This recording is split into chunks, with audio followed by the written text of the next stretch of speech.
Hey, everybody. Thank you so much for joining us on our podcast, Moms on the Move. I'm Jen. I'm Ashley Steigerwald. And we have Connor Cochran with us. Hi. She is here to talk about Enneagrams. Ooh, hot topic right now. So you are like a licensed, like a certified Enneagram coach. Yeah. Interesting. Yeah. Okay. Yeah. How long have you been doing this? Well, I've been studying the Enneagram for about 5 years now, and I've been a certified coach for about 2 years. Okay, great. Yeah. This has gained traction lately. I feel like in a lot of churches have picked it up Yes, too. What's the connection? How did this all come about?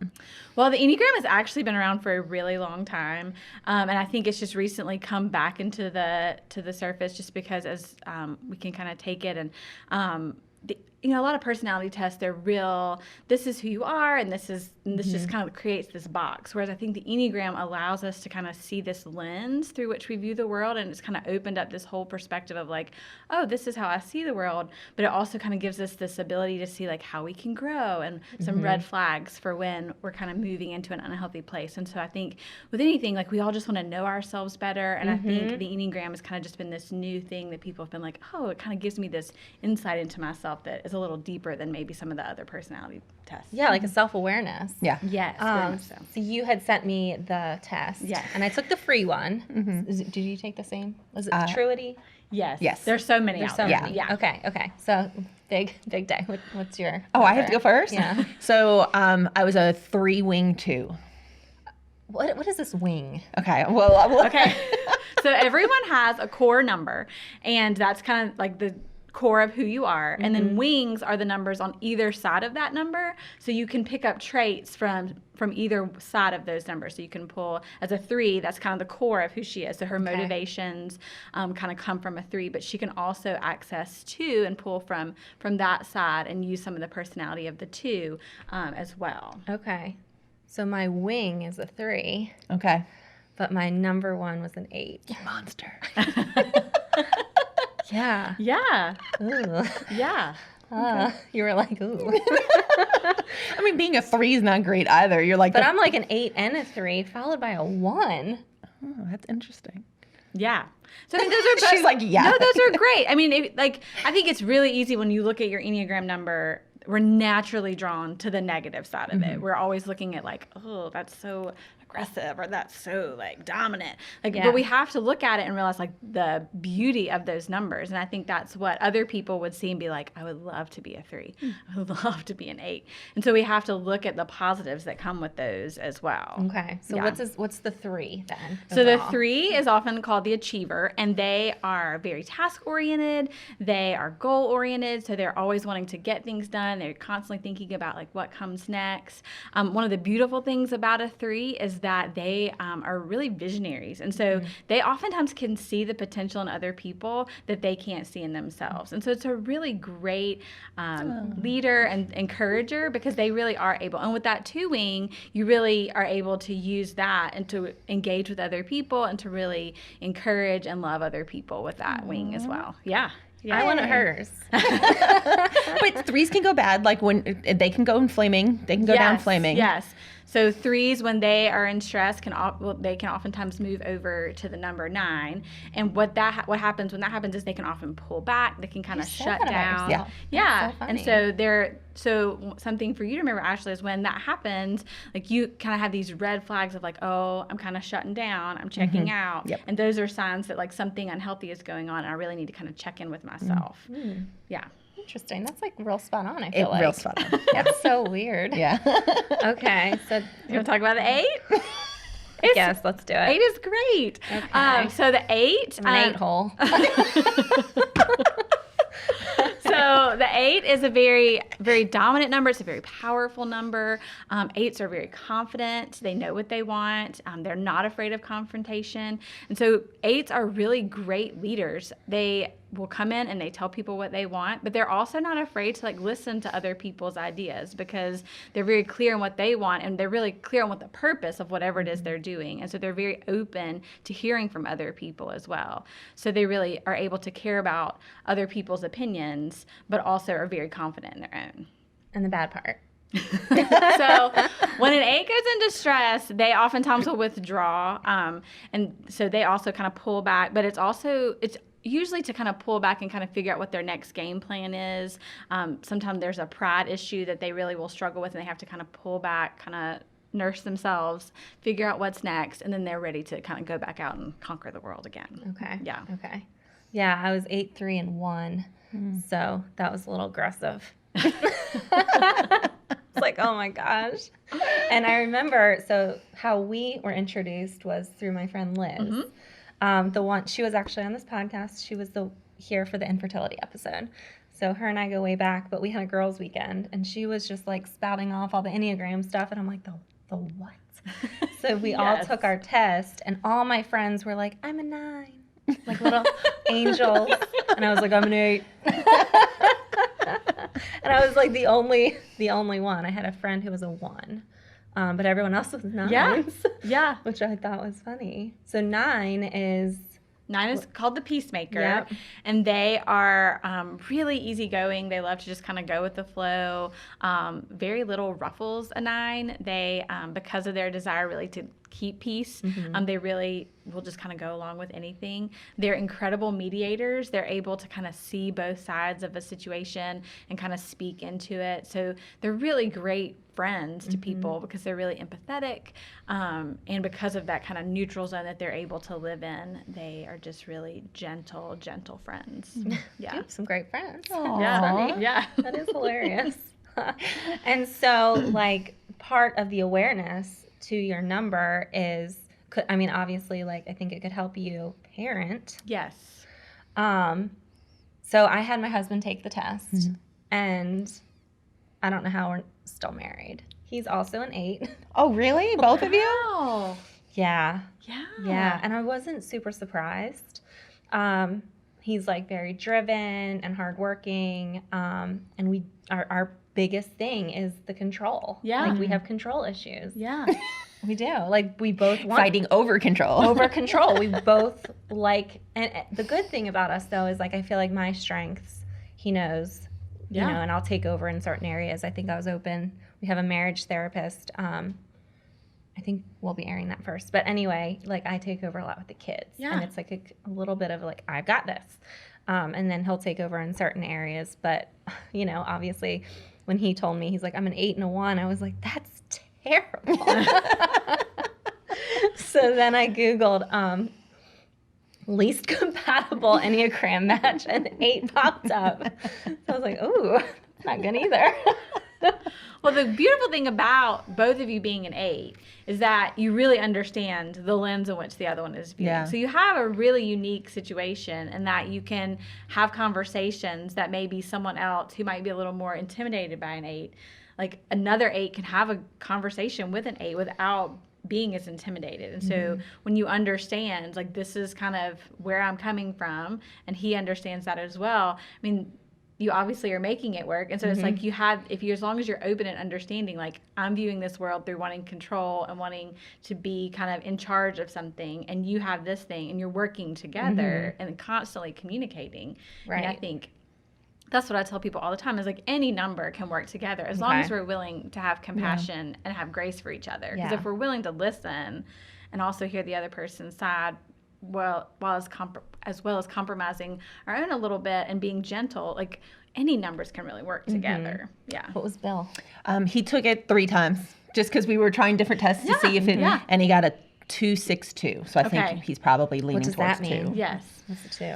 So a 2 is a helper, and they are our friends that are just very... Coffee fairy. I know. He's my coffee. He brings me coffee. Yes. Yes. So they often Spot think on. about others more than themselves. They're very generous with their time and their efforts. They want people to feel loved and appreciated. 2s can often, they have this special gift of kind of walking into a room, and they can kind of read the emotions in a room, and they can kind of feel what people are needing. And it's a really special gift that they have, that they are able to, and they kind of jump in with people in that way because they understand that emotional side of life. And so they're really, people and relationships are super important to 2s. So yeah, That's a great one to have. yes. Good job, Bill. So good. We're real proud of you. I know.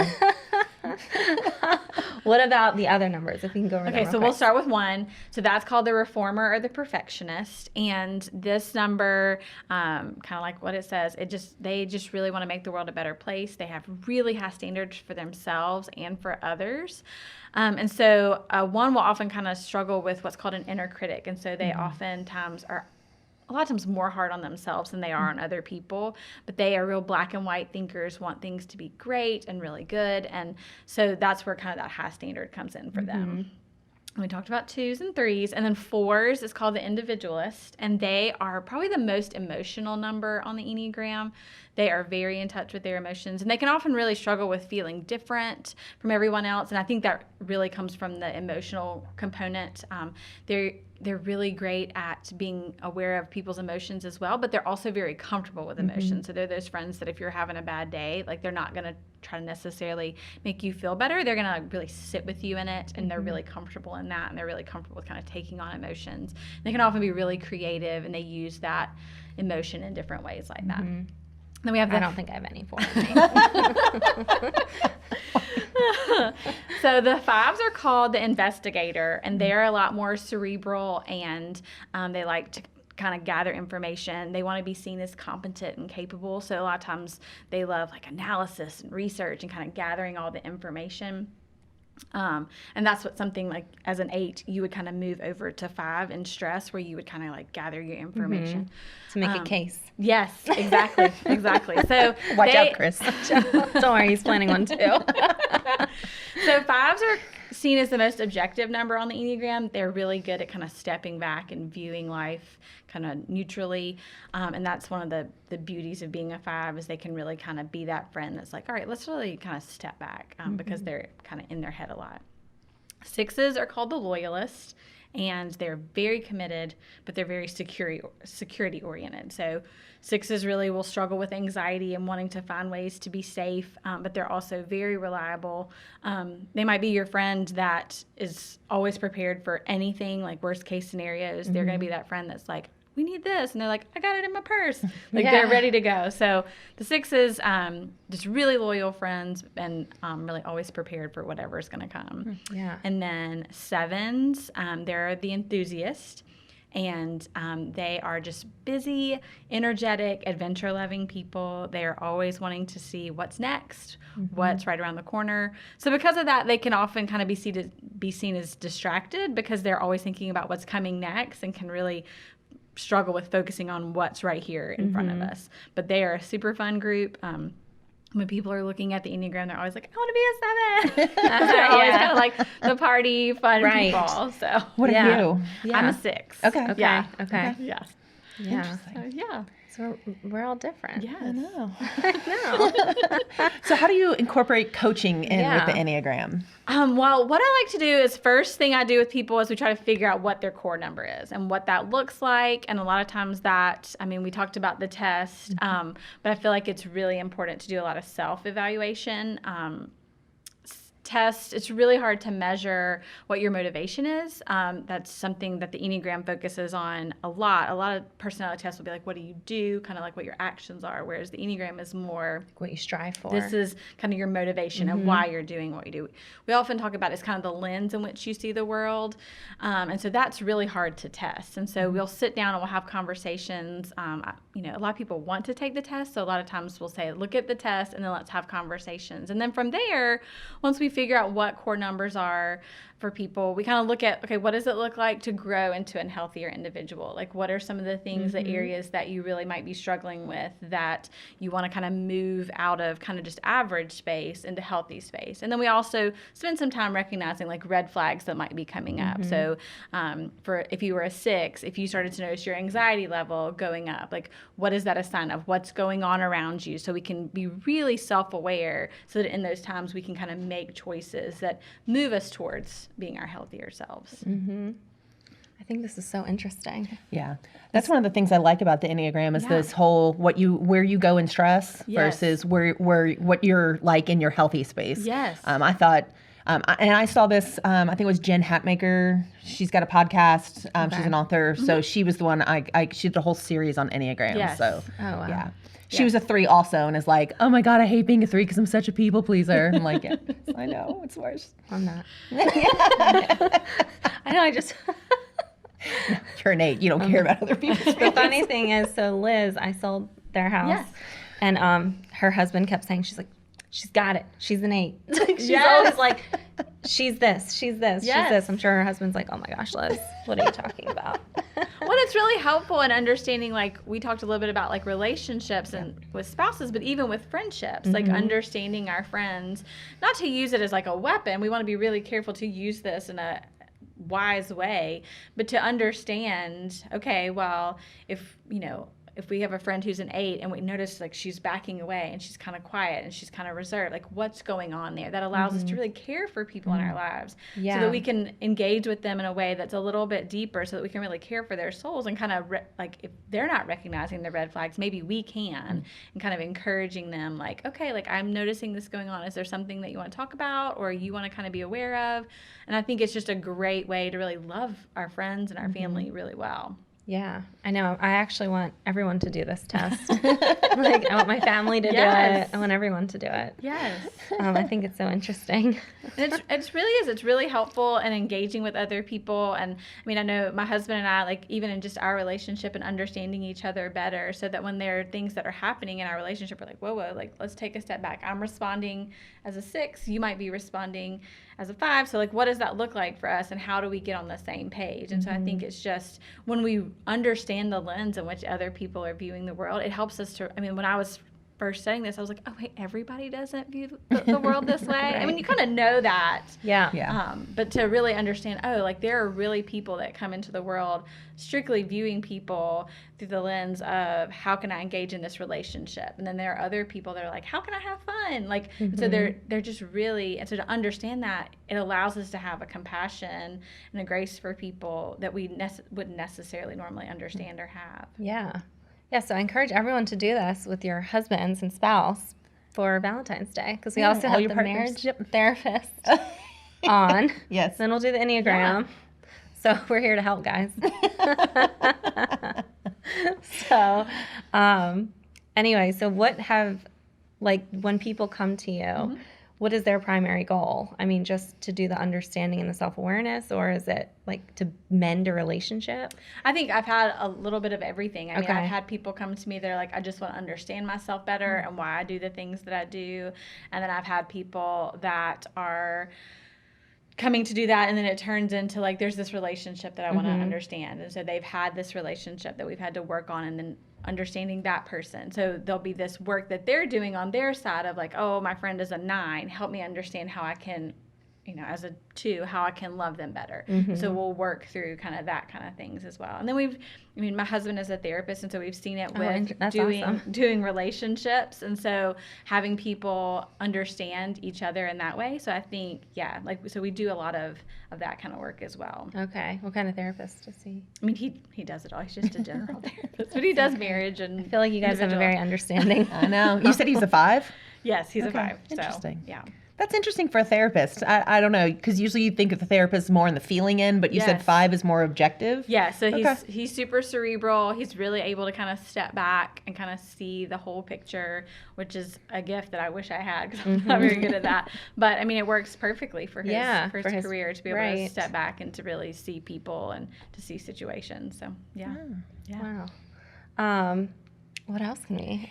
How come? And I've noticed this. A lot of churches have picked this up lately. Yeah. Is there like some background in the movement, or do you see like a connection between like spirituality and Enneagram? Or I'm just curious about how, because I've definitely noticed that resurgence in a lot of churches doing Enneagram I saw studies. that too. Yeah. When I looked this up. I think there's kind of a mixed review. I think people want to be really careful. I mean, I think originally the Enneagram was passed down like in monks in that kind of category. They would learn it about themselves, and it was kind of that tradition.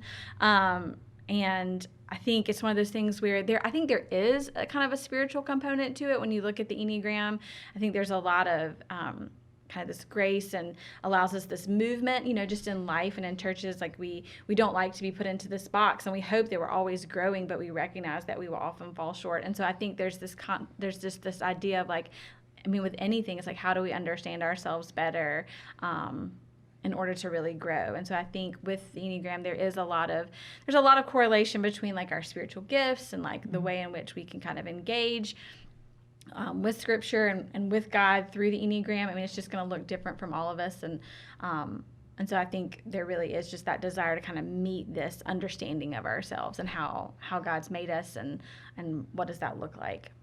Yeah. Can people change numbers, or like I was gonna ask, yeah. like am I going to be a 3 for the rest of my life, or can I get to a phase in life where I turn more into the whatever? I am of the belief that you're the same number all the time. So what I will often tell people will ask me questions about like their kids, like, can I type my kid? Technically, no, you're not supposed to type your kids. Like you really kind of move into who you are around in your late teens, early 20s. But I think we can pick up quality. So obviously with the Enneagram, there's this core number, and then we talked about how there's movement towards growth. And so the goal would be that as a 3, you would pick up healthy qualities of a 6 is what you move to in health. And so you would want to pick up more qualities of those and just be a healthier 3. Okay. So not necessarily live in the average space, but live in the healthier space. So I think as we become healthier individuals, we're going to pick up qualities of all of the numbers, And so it's really to be more fully well-rounded, but to also pick up those qualities. What would you say for an 8 would be the best qualities to pick up? So for an 8 in growth, they move over to a 2. Okay. And so a 2, what we talked about, is the helper, and so they're a lot more relationally engaged. And so for a 2, it's really important to really move into that engaging in relationship part of it. I think probably just being married and having kids, like that brings that out of you. And so you'll see an 8 that normally, like when you read the description of an 8, you're like, that's really intense. But they, as they get healthier, like they soften because they start to see like relationship is important. And I don't have to kind of have this wall. I'm allowing myself to let other people in and to kind of bring in that softer side. So I think for an 8, to allow kind of the walls to come down, that kind of that intensity that can be associated with it, to really engage in relationships and to use that 2-ness to kind of soften. The podcast. Yeah. This is your 2-ness. Yeah. This is my 2-ness. My kids are also my 2-ness. Yes. Yeah. 2-ness. Yes. For lack of a better word. 2-ness. Yes. Yes.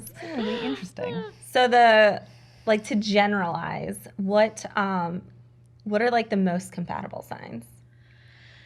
Gosh, I think that's really hard to narrow down, just because it's like, you have each the one primary of these, one. you have these primary ones, and then you have you have numbers that kind of use their emotions more, people that use their heads more, people that use their, the kind of their gut reactions more. And so I think it just is a matter of people really allowing other people to be who they are and not trying to change them, but also how do we work together being in a relationship allows us to become better individuals. And so if we've got someone who's a deep feeler, but then someone who is kind of a gut reactor and they're kind of going after it, how are we going to use those two things to grow each other?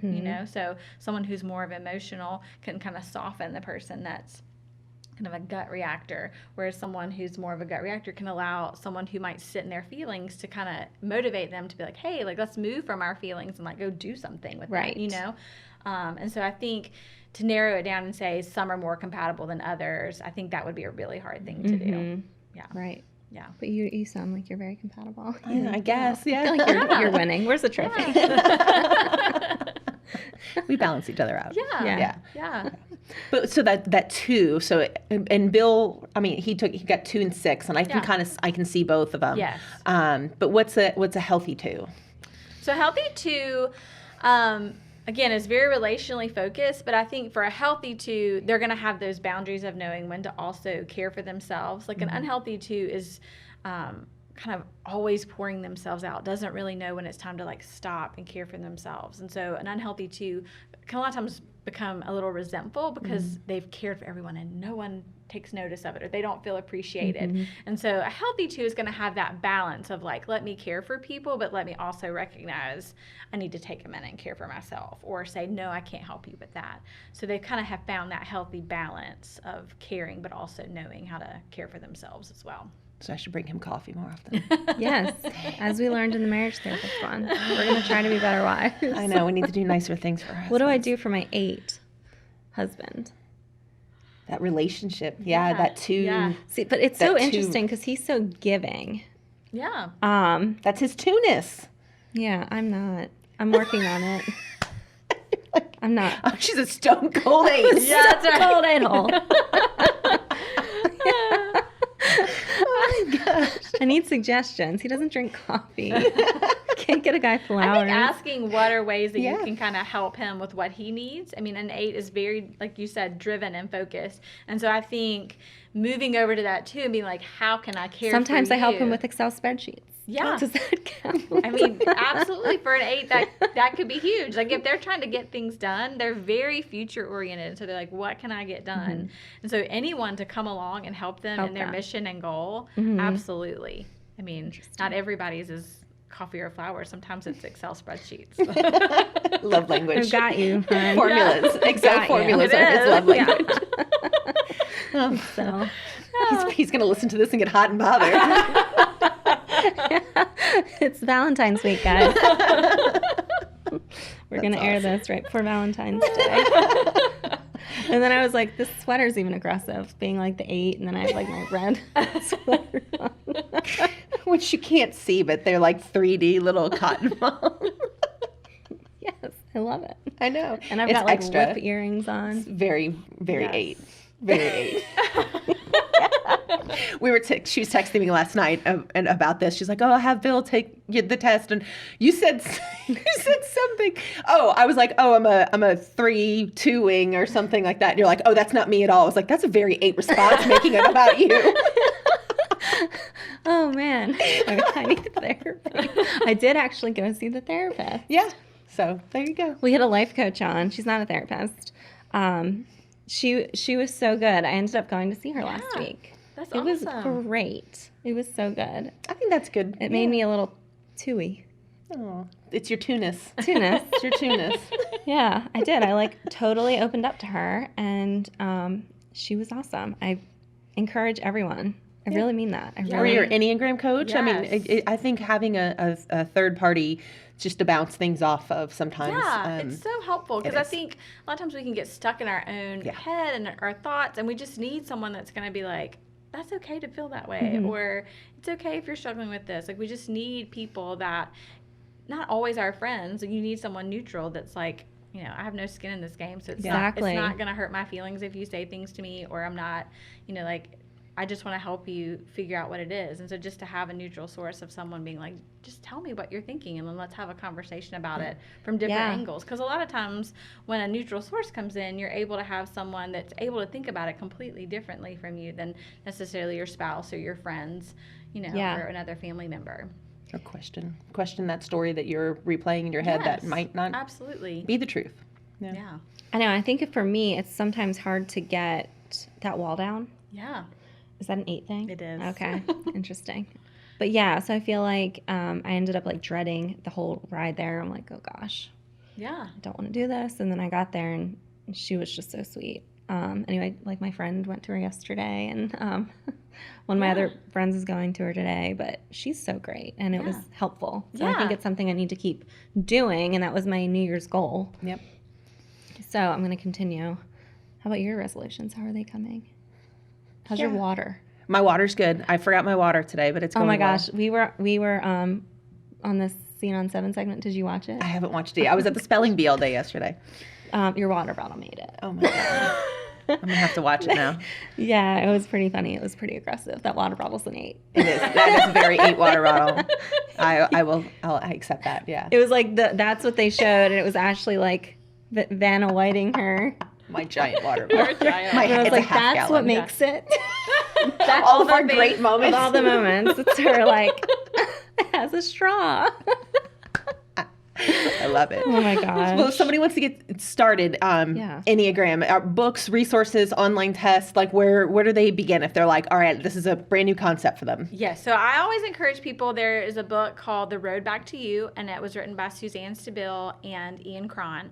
And it's a great resource. It just kind of just a general overview, kind of like what we talked about today. I feel like that's always a really great place to start. It's just kind of reading through all of it. If you know what number you are, you can just kind of read the chapter. They have it written out for each individual Enneagram number just to learn a little bit more. And then, there's tons of websites and tests and things like that. Again, I'm kind of the school where I encourage people to kind of steer away from the tests and focus more on like the self-evaluation. So reading about it, things like that. My Instagram is Enneagram Coach Greenville. It was Yeah. to interject, it was very interesting because you'd have like how do you relax, and then you'd say how does 8 relax, how does 3 relax. Yes. And I was like going through them. I thought that was interesting. So I'll put helpful things on there. I'm open. I'm still coaching people, so I can do that virtually if people are more comfortable with that. And can just have a conversation just to kind of explore a little bit more about that. So, Enneagram Coach. Enneagram Coach Greenville. And it's ENNEAGRAM. Yes. Okay. Yes. Enneagram Coach Greenville. Yes. Well, thank you so much. Yes, for thank coming. you. Yeah. This was really interesting. I know. We had a big response when I asked people like what their numbers were. But then, I mean, like it blew up. Like people are like, and I was like, "What's this W thing?" Yes. So everyone take that test. Have your spouse take the test. But anyway, we hope you enjoyed this. And Connor, thank you for coming. Thanks for having me. Thanks, everybody. Have a good one, and we'll see you next time.